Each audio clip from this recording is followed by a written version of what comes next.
All right, welcome back to Business Ethics. My name is Tom, and in this unit, we are going to talk about Chapter 2 from our text. I'm going to go over the chapter a little bit, and then I'm going to talk about the assignment for this week, which is somewhat unique. So, to start us off, we are kind of moving forward with looking at some of the um, features of having a purpose first orientation towards business and having what's oftentimes referred to as a value driven business or socially responsible business. And so one thing I kind of want to start off with is we've looked at a little bit about, within a capitalist system, the pull of a profit first notion of business is pretty strong.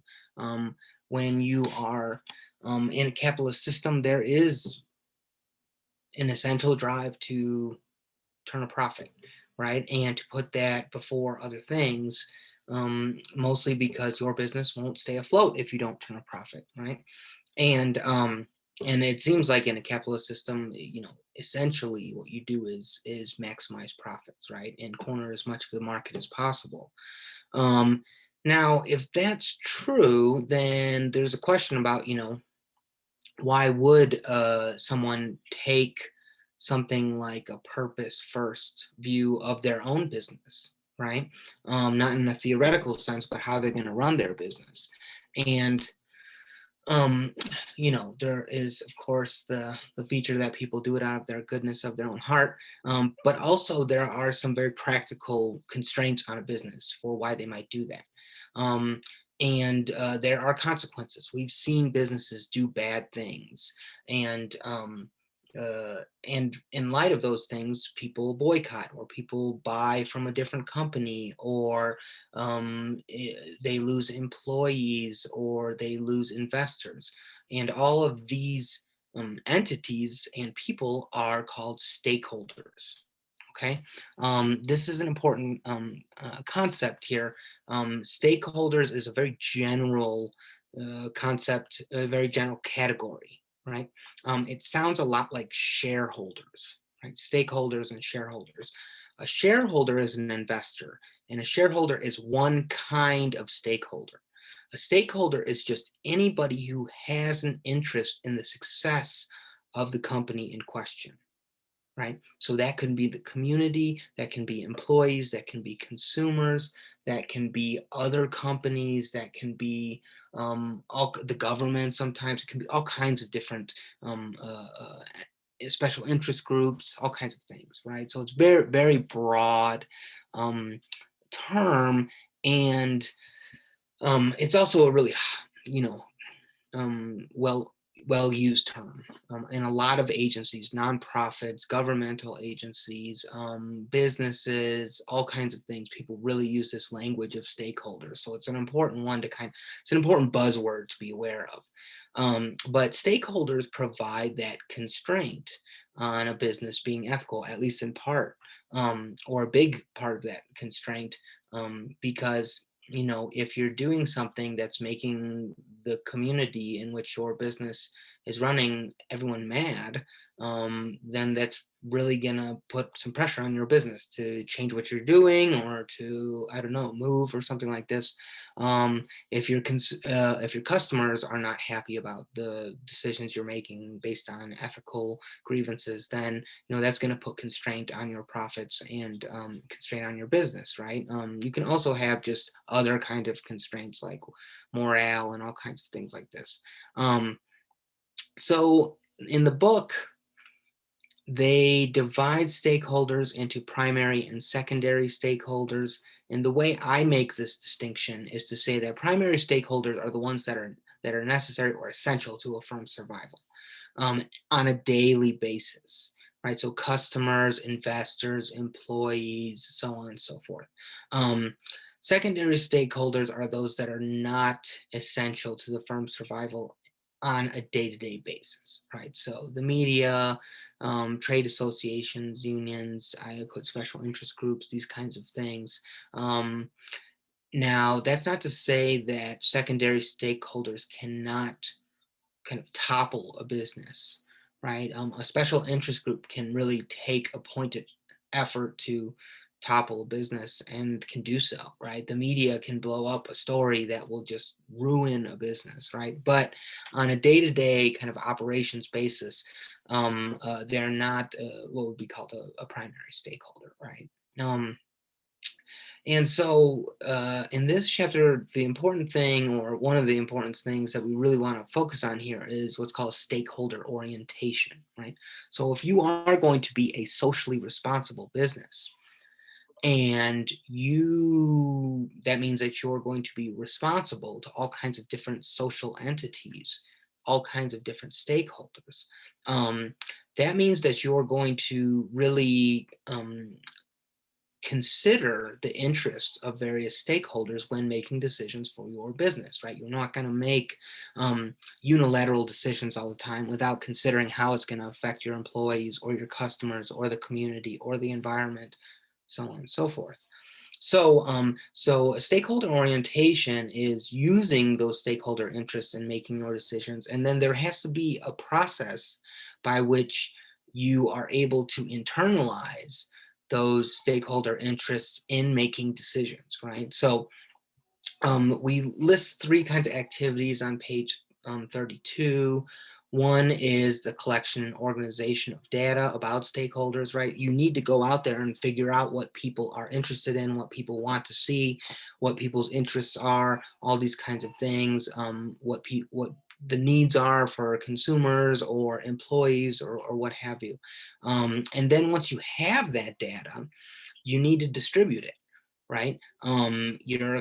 Presumably, a lot of companies are, 50, 100, hundreds of people working there. If they're all representing your company, they need to know what those interests are while they're making, decisions as well. So you want to distribute all that data, make sure people know what the interests of your stakeholders are. Sometimes this involves like prioritizing stakeholders.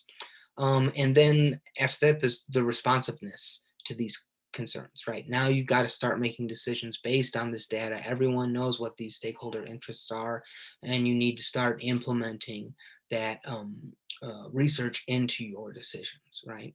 So um,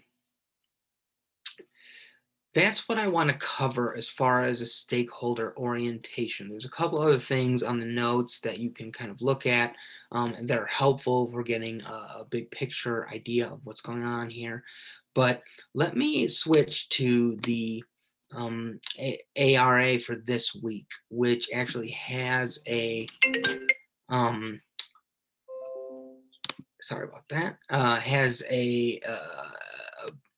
an activity where you kind of implement a stakeholder perspective, right? Stakeholder orientation. And so if you go to the implementing a stakeholder perspective, there is an interesting example on page 39 where there's this website, which is basically a social media platform for married folks to hook up with other married folks and have an affair, right? But the situation that I'm pitching to you is that you are the owner of a restaurant group, so you own a number of restaurants, and you're going to advertise on this website. Okay. It seems like it's good for business and you are going to do it, right? You've decided you're going to do this, but you want to do it by minimizing the ethical blowback as much as possible. Okay. So you want to really look at these different steps and kind of fill in the steps of implementing a stakeholder perspective by seriously considering, if you're the owner of this business, how are you really going to kind of assess the situation and the ethical impact that this is going to have. So first one, assessing your corporate culture. So looking at your mission statement, looking at your values, how are you going to give a positive story about why this is okay? Right? You have to have some rationale for why you're not just doing a bad thing, right? So you want to formulate that in some way. And then, of course, second step is to look at what stakeholders are going to be important to consider. So you want to prioritize stakeholders. who are the people that you're concerned about for blowback, right? And who are the groups of people that you're concerned about in terms of the advantages of making this move. Okay, and really kind of think through this and try to say a little bit about why you're picking those groups. And